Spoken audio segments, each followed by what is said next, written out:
আসসালামু আলাইকুম। পটলের ভাজি তো অনেকেই খেয়েছেন, তবে চুটা সহ। আর আমি একটি নতুন আইটেমের ভাজি করছি, চুটা ছাড়া। চুটাটা আমি আগেই তুলে নিয়েছি, পটলগুলো 4 ভাগে ভাগ করে নিয়েছি। তেল আর লবণ মরিচ সহ কিছুটা ভেজে নিয়েছি।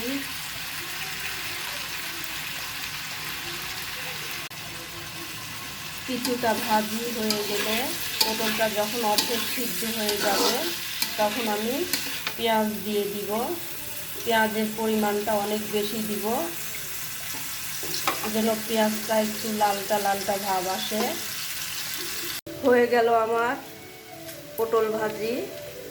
মাশাআল্লাহ, গরম ভাত দিয়ে পটল ভাজি খেতে অনেক সুন্দর লাগে, অনেক স্বাদ লাগে। ট্রাই করে দেখতে পারেন। আল্লাহ হাফেজ।